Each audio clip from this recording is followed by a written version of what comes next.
The following content is provided under a Creative Commons license. Your support will help MIT OpenCourseWare continue to offer high-quality educational resources for free. To make a donation or view additional materials from hundreds of MIT courses, visit MIT OpenCourseWare at ocw.mit.edu.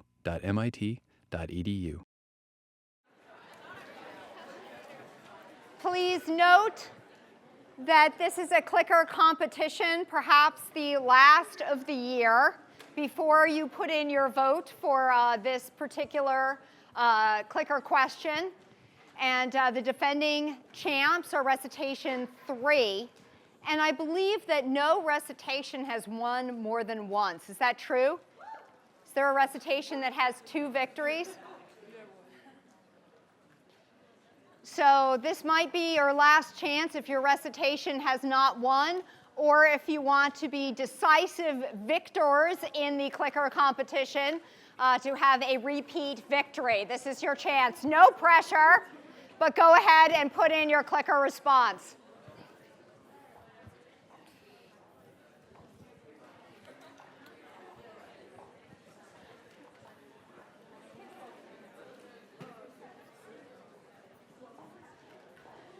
Okay, let's just take 10 more seconds to click in.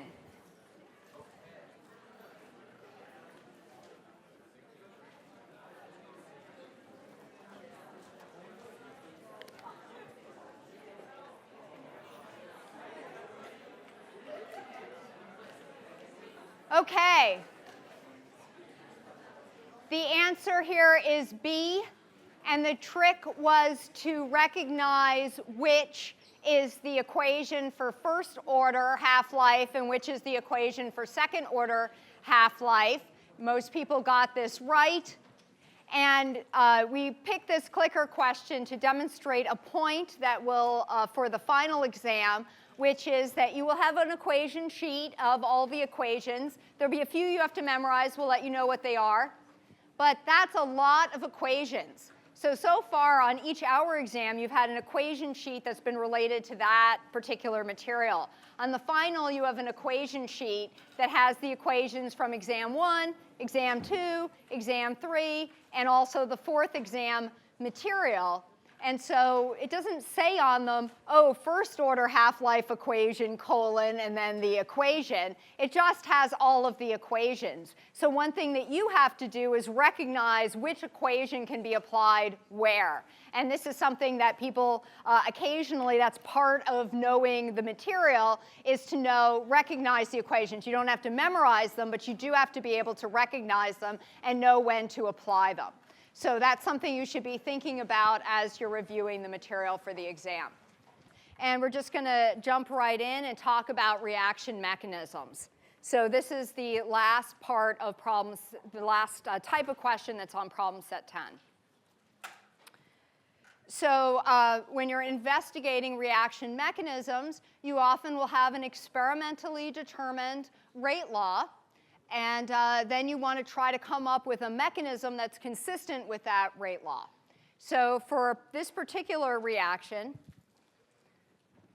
we have that's not working, 2NO plus O2 going to 2NO2 gas.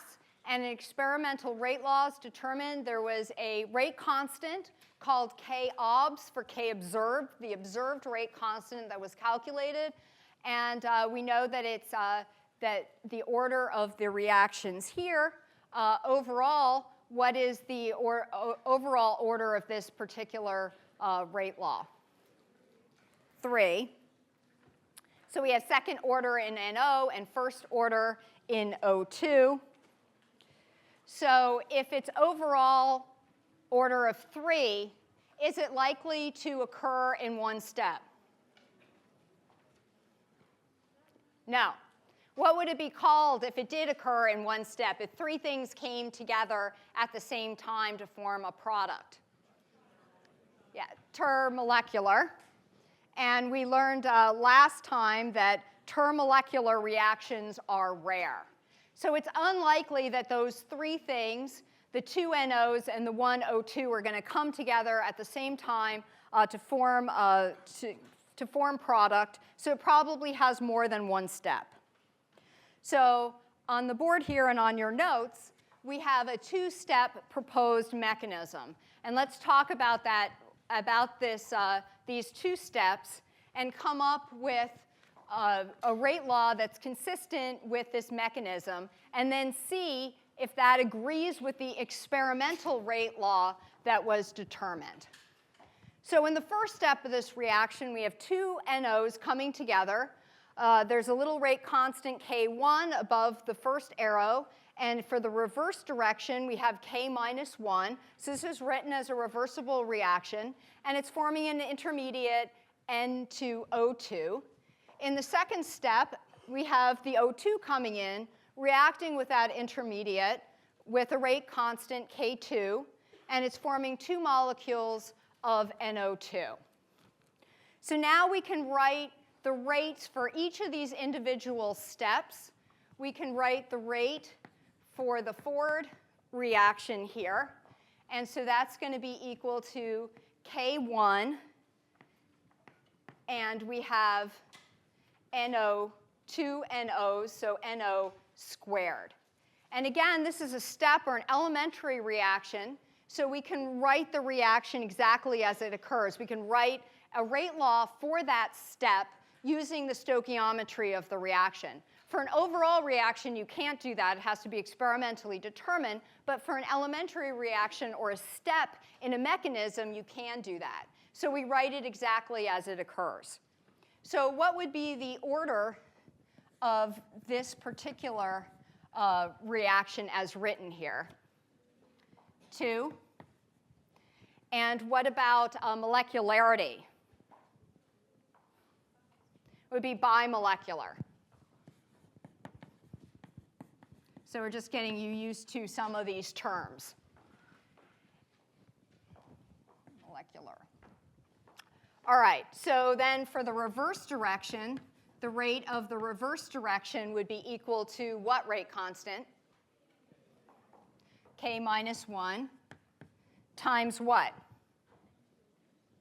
Yeah, N2O2.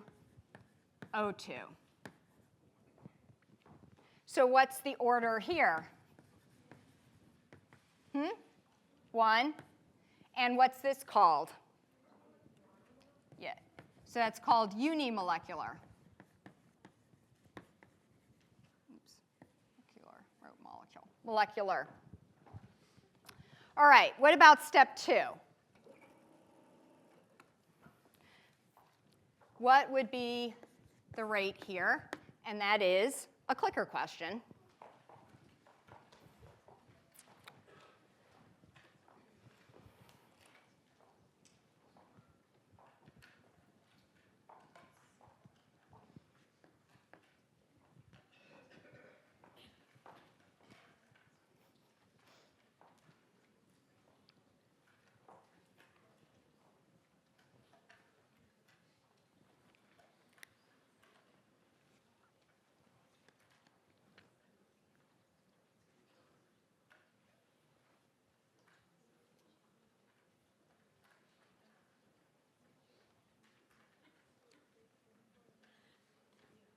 Okay, just 10 more seconds.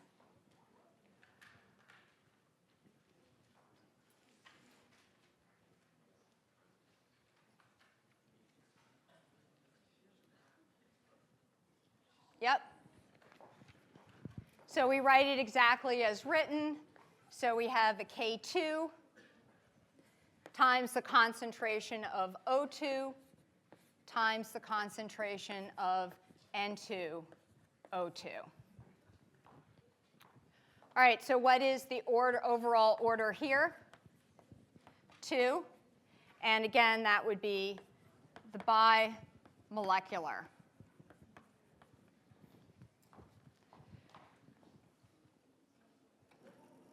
Let's put that up there.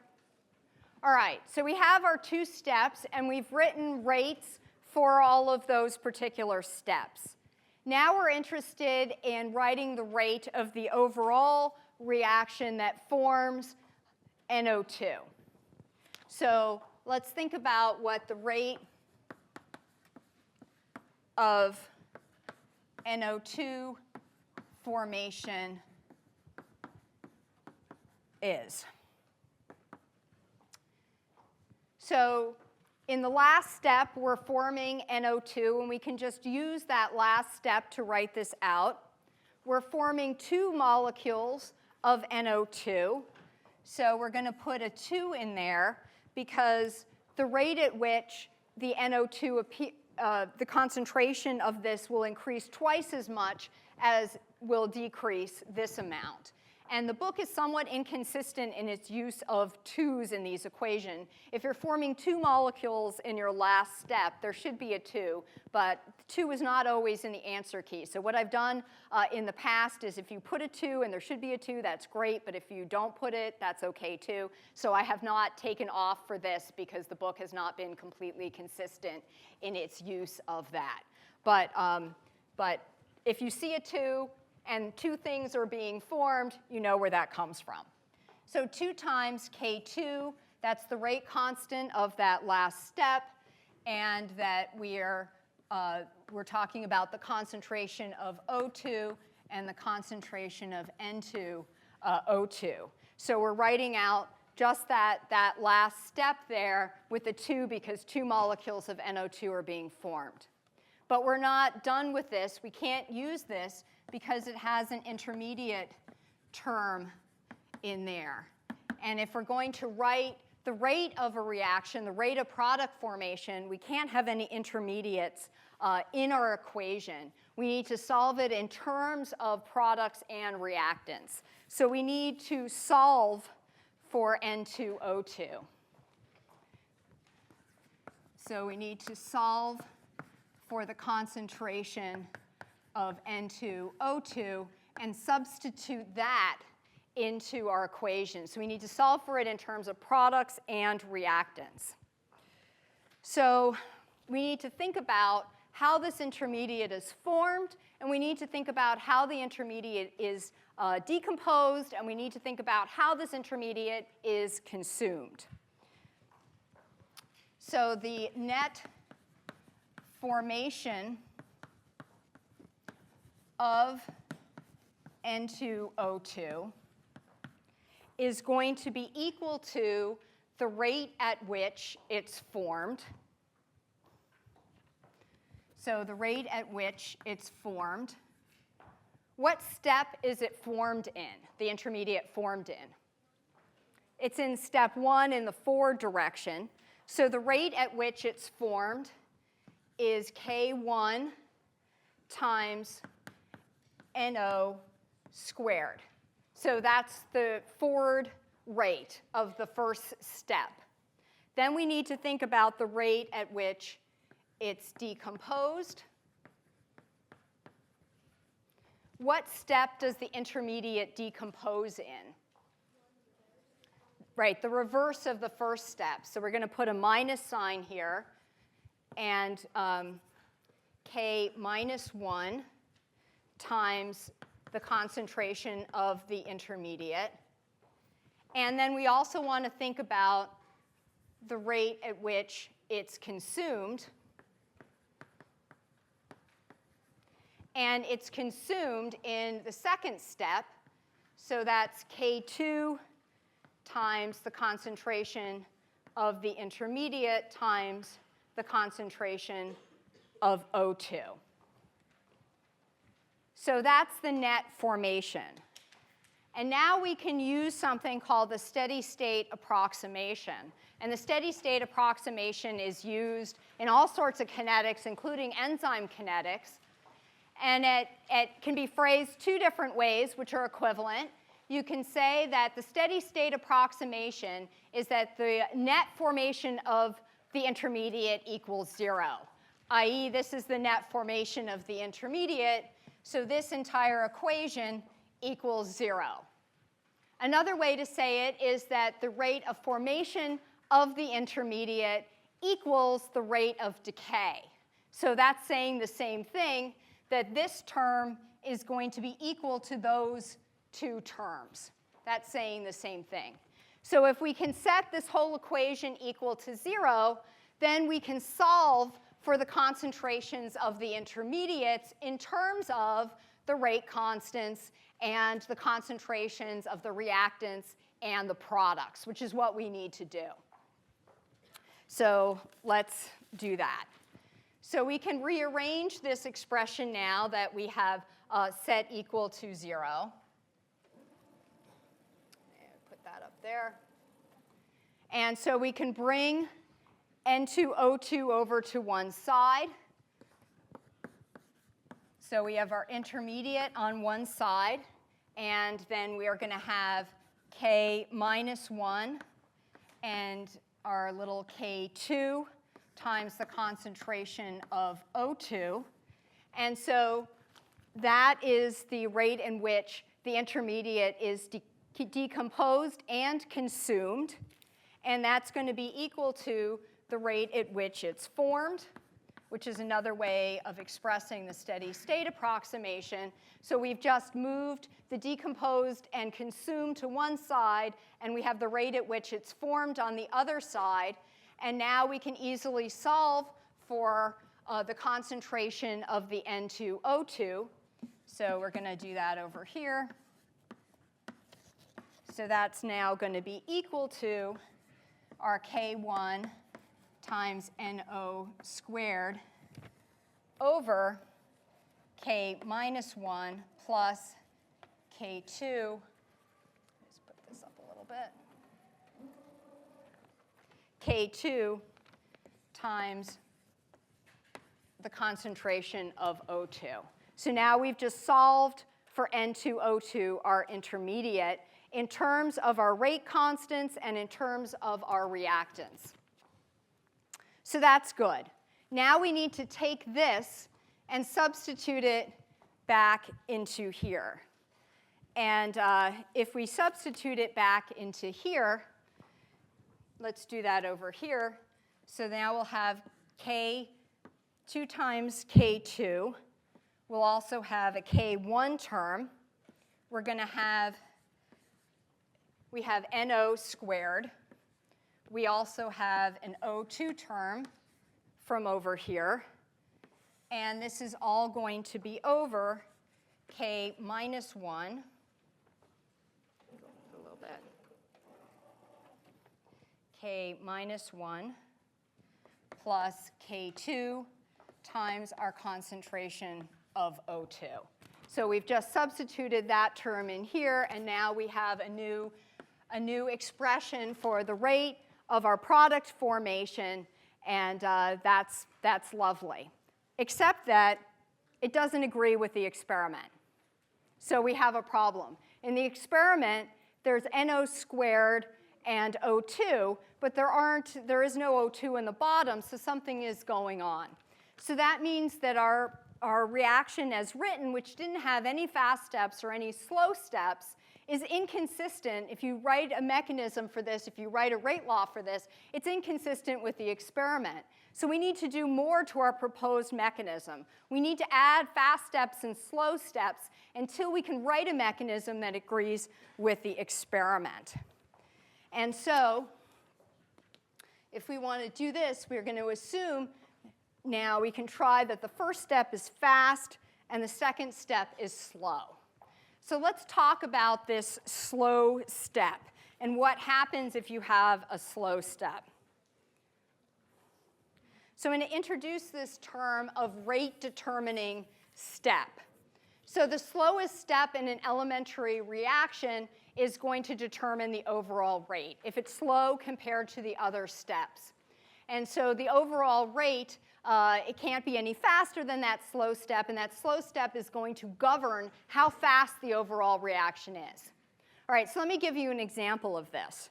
I know that you're all very anxious to complete problem set 10, the last problem set that will be graded in this course. And you know, because I told you at the beginning of class, that after today's lecture, you will know all the material that will allow you to complete that problem set. So some of you are going to get really antsy at the end of class thinking, OK, I can go and do that problem set. So You're going to be ready. You may already started packing up your backpack as the class is winding down. You see we're getting close to the end of the handout, saying, all right, I got to get out of here. I got to get to the library and start finish the rest of problem set 10. All right, so let's say it takes you 5 seconds to pack up and be out the door. Oh, maybe there's some people coming in. OK, maybe 10 seconds to get out the door. Then you're running down toward the library, and you're moving pretty fast. You're jumping over people that are stopping and talking to their friends. You're moving very quickly. You might slide down the banisters to get to the first floor. And you get to the library, but you were too slow. Even though you did it really fast, all the tables are busy. Everyone else is completing problem set 10. So you go up and down and throw in the sands. You're looking for a table. There's no tables. They're all busy. Everyone has their chemistry textbooks out, and they're going. All right. So then you have to leave the library. You go to building 2. That's close by. There are classrooms. They're not in use. The first couple you check, there's recitations going on. Finally, you find the one that's empty. When you find it that's empty, your backpack is off, your books are out, your calculator's out, and you're going. Right, maybe another 10 seconds. But it took you about 20 minutes to find that free table. So maybe 10 seconds to get out of this classroom, 10 seconds to get your books out of your backpack, but then 20 minutes overall to find that free table. So that's the rate determining step. That 20 minutes to find that table is going to control the overall rate of the reaction. And so many of you have probably experienced rate-determining steps in your life. Some of you may have friends that are always your rate-determining step. And so you know about this. You know about this. And so rate-determining steps allow us to come up with different kinds of mechanisms and simplify different expressions. All right, so let's look at what this does for us here. If we make assumptions now about a step being fast and a step being slow. All right, so we're going to be able to, this expression here, we're going to be able to simplify. All right, so we're going to ask the question then here. We're assuming that we're going to say, all right, let's just say the first step is fast and the second step is slow. And we're going to see whether that gives us an answer that's consistent with the experimentally determined rate law. So here, if we say this is fast and this is slow, basically what we're asking the question, is the decomposition of the intermediate or its consumption faster? So as we wrote this, then, we're saying decomposition is fast. The first step is fast and reversible, so the decomposition is fast. The second step is slow. The consumption of that intermediate is slow. So that allows us to change our rate.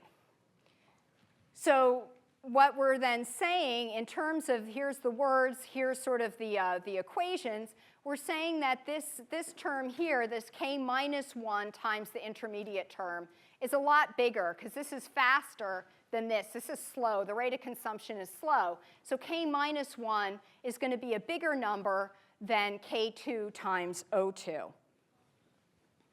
So if we say that, if we say this is fast, that's a big number, this is a fast step, k2 is a small number, it's slow. If this is a lot smaller than k minus 1, and these are both appearing in the bottom of the equation here, that allows you to get rid of this term. So if you have something really big and something pretty small on the bottom of this equation, the really small thing is kind of insignificant. And so we can get rid of that here. So we can get rid of this term. So that allows us to simplify this expression. Now we have k1 times NO squared over k minus 1. We can also rearrange that and bring our concentration terms on one side. So we have our intermediate over our NO squared, and have that now is going to be equal to k1 over k minus 1. What is little rate constant k1 over rate constant k minus 1? Big K, right. So that's another way of saying the equilibrium expression.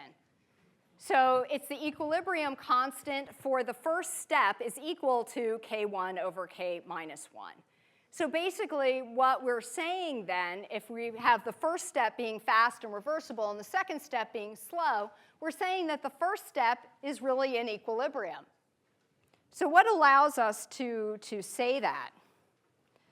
Well, if you have a fast reversible step followed by a slow step, that means that not much of your intermediate is being siphoned off by the second step, allowing you to reach equilibrium.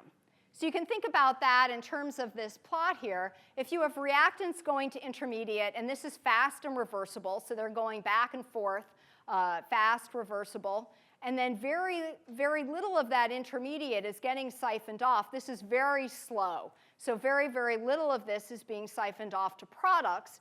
So that allows that first step to really reach equilibrium conditions, because this doesn't really factor in, and so you reach an equilibrium here. And that allows you to simplify your expressions. So now we can go back with our simplified expression, and we can express it as rate constant K1 over rate constant K minus 1 times NO squared, or we can write it as the equilibrium constant 1 times NO squared. And we can plug that in, solving for our intermediate. And so if we put that now back into this expression, we have the 2 K1, K2. We have our oxygen concentration and our NO squared over K minus 1. Or we can have equilibrium constant 1 with our K2 and our 2.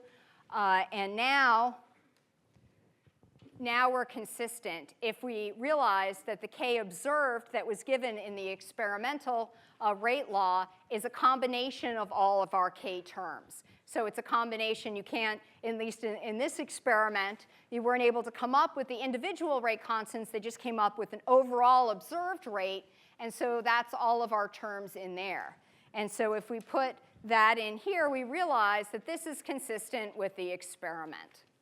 And in doing these problems, it's OK to leave your little rate constants. It's OK to use equilibrium constants in there. You should show all of your work so that if you have a K-obs in your final answer, we can look back and see what that was equal to. So it's hard not to show all your work as you're writing through all of these on a test. But you can end your answer. It would be correct to end your answer here or here or here. So I don't care which K is in your final answer, but definitely show all your work. So that agrees with the experiment. All right, so let's look at another example now. And now we have, again, a two-step reaction. And the first step is fast and reversible, and the second step is slow.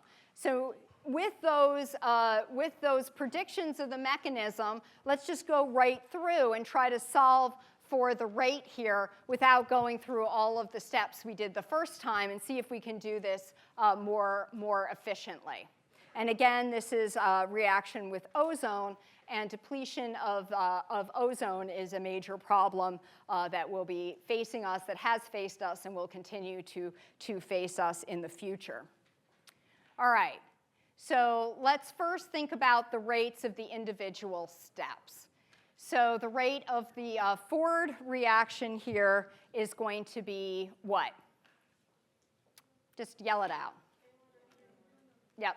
K1 times the concentration of O3. What about for the reverse step? Yeah, it's like clear and then it gets mumbly. K minus 1 times the concentration of O2 times this concentration of O, which is an intermediate. All right, so let's look at the second step here. So the rate here is going to be K2 times this intermediate concentration of this intermediate O times the concentration of O3. All right, so now we know that this second step is going to be controlling the rate. It's a slow step. At least that's our prediction that we're going to write a rate expression based on. And so that's going to be our slow step, our rate determining step. And again, we're forming 2 molecules of O2 in this step. So we can have a 2 in there, and that the rate of formation of O2 in this last step 2 times K2 times our intermediate O times O3. Are we done? Was it that easy? Are we done? No. Why isn't this finished? There's an intermediate. Intermediates will not be your friend in doing these problems. Yes, we have an intermediate, so we're not complete. We need to solve for O in terms of products, reactants, and rate constants. So we're not done. So we need to get rid of the intermediate. But now we can do that more simply because we've set this up that we have a fast reversible step followed by a slow step. So we can solve for the concentration of that intermediate in terms of equilibrium expressions. So if you haven't learned how to write an equilibrium expression yet, remember you need it for the unit on chemical equilibrium, the unit of acid-base, the unit of oxidation reduction, and here you need it again in kinetics, so definitely want to be able to write those for the final. So we can go ahead and write those. So for the first step, again, it's products over reactants. You can also express that in terms of rate constant K1 over rate constant K minus 1, and that's all equal to our big K, our equilibrium constant, K1. And so now we can solve in terms of O, our intermediate. And so here, if we pull that out, here we've solved for it in terms of K1 times O3 over K minus 1 times O2. So we just brought those to the other side. You could have also used the equilibrium constant here instead of the rate constants. Either one is OK. So now we've solved for it here, and we can put it down into this expression here. So we're going back to our overall expression that we wrote. So the expression that we wrote based on this was 2K2 times the concentration of our intermediate times the concentration of O3. Now we substitute in for the intermediate. So we have 2 times K2, K1. We have O3 and an O3, so that's squared over K minus 1 times O2. And this can also be expressed in terms of K observed, putting those terms together, O3 squared over O2. And that would be the answer to what the rate is for that particular proposed mechanism. So let's think about, if that's true, what we should expect if we do some experiments, what we should expect about the order of the reactions and what would happen if you double concentrations of things and look for the effect. So if you're going to test this proposal, what we would get. So what is the overall order of this rate law here? Oh, wait, sorry. The order first, let's do of O3. 2. So if we double the concentration of O3, what would you expect to see in terms of the rate? It will what? Yep, quadruple. What is the overall order of O2? Or order of O2? And that is a clicker question, actually. So you know what some people think.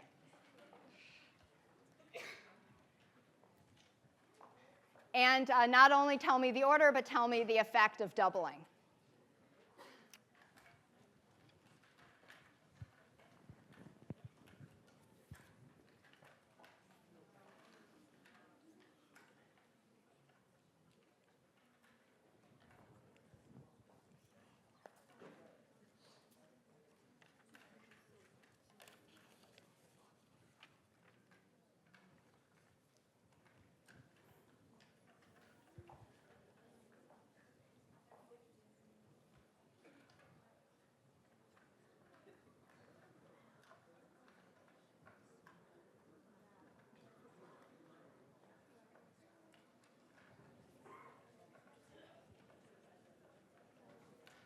Okay, let's just take 10 more seconds.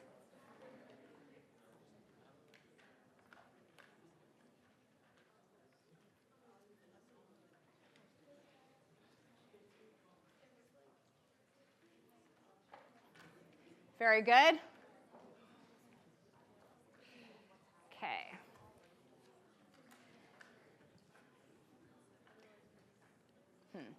The screen is having trouble. All right, so the overall order -1, that's what it means if it's on the bottom of that equation there.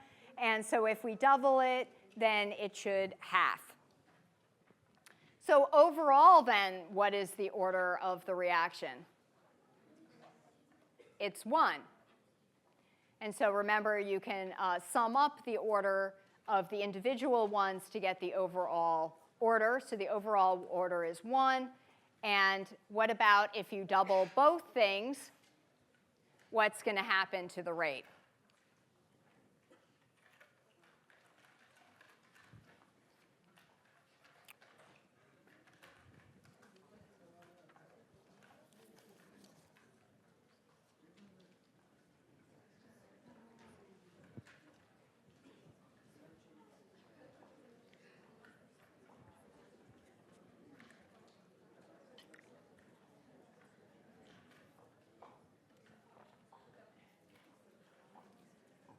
Okay, let's just take 10 more seconds.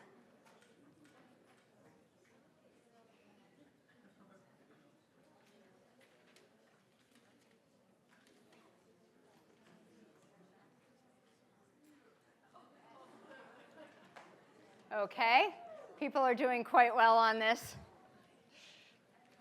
All right, so you double both, and you double. So everyone's in very good shape on these types of problems, which is excellent, because this is worth a lot on the final.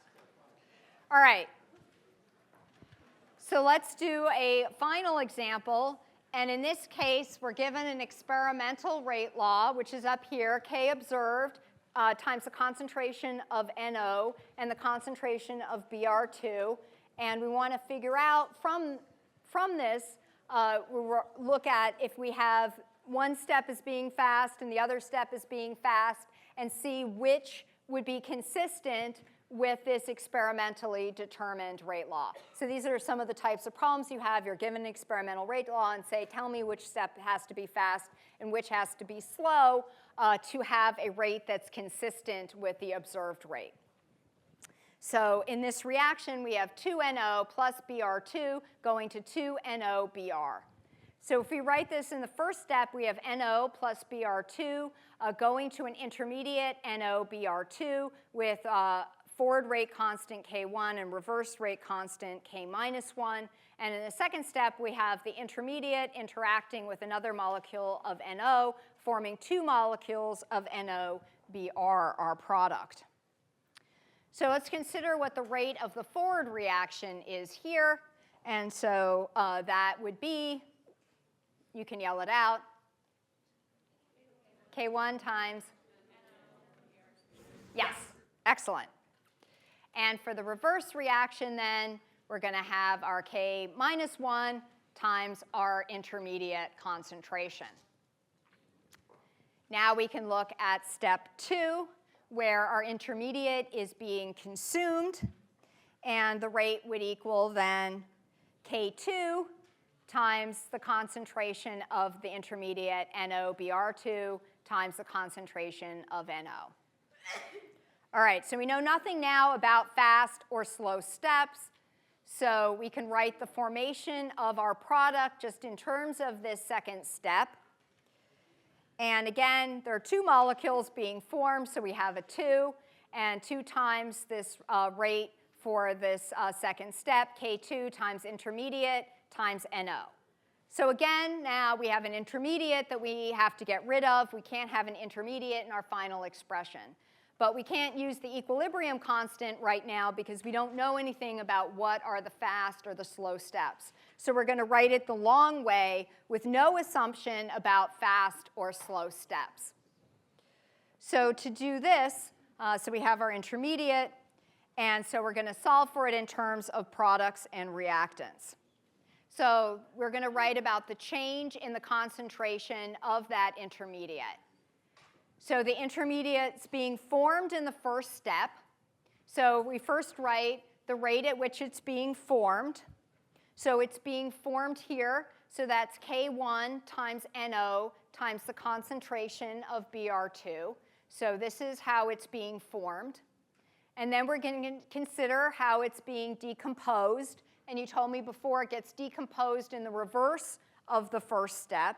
So we have a minus sign because this is a negative change in concentration. It's being decomposed, and it's being decomposed at the rate with a rate constant of k minus 1 times the concentration of that intermediate. And the intermediate's also being consumed, so that's decreasing the concentration of the intermediate, and it's being consumed in this second step.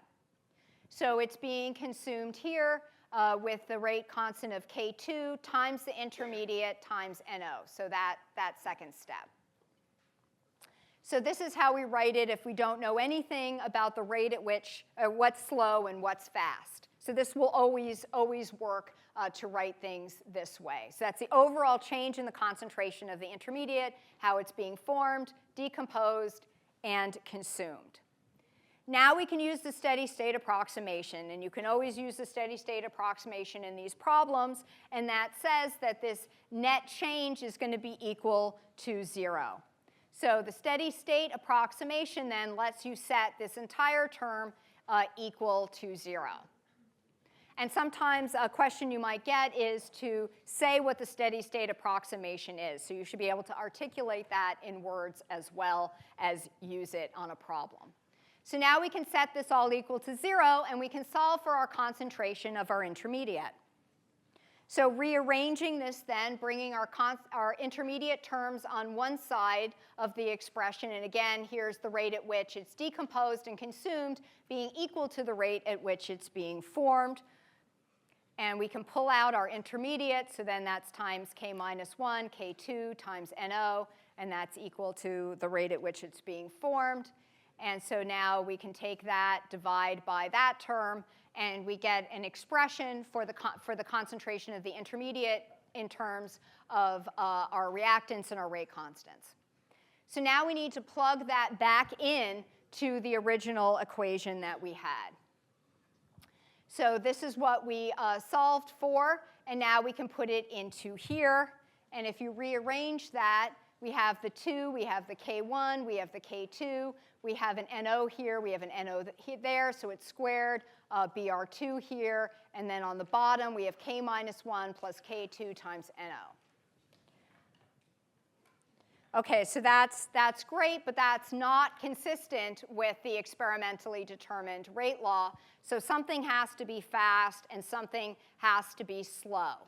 So let's first consider if the first step is slow and the second step is fast, which would mean that the second step is bigger, it's faster. That's K2 times NO would be bigger than K minus 1. So the second step then is faster than this. So now why don't you go ahead and tell me how this simplifies if that is true.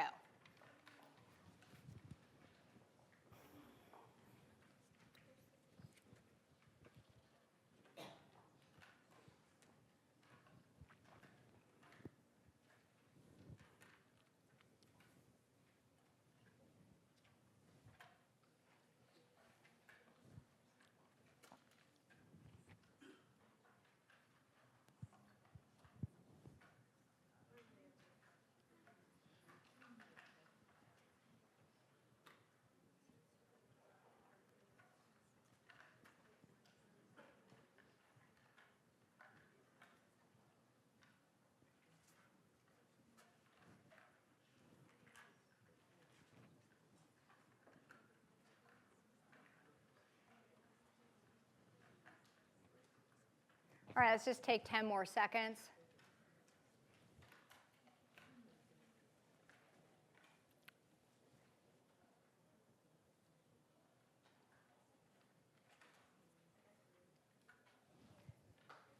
Yep.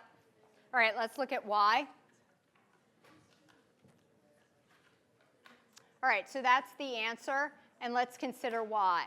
So that means if this is much bigger than this term, that cancels out. If that cancels out, what else cancels? K2 also cancels, and what else cancels? 1NO cancels, giving you this expression. And that is consistent with the answer up there. So you can also see that as the K observed. So that's consistent. And let's just first tell me the overall order. 2. And now let's just look at what would have been true if we had done it the other way around. So if we did it the other way around, we'd say that the first step is fast, so that's a lot bigger than this. If this is a lot bigger than that, we cancel out this second term here. Can anything else cancel? No. So we're left with this expression, and that is not consistent with this up here because we have this square term. So even if you write it as K observed, that's not consistent. And so the overall order for this would have been 3, which is not consistent with the experiment. All right, so now you know everything you need to know to finish problem set 10. Don't let anything be your rate determining step.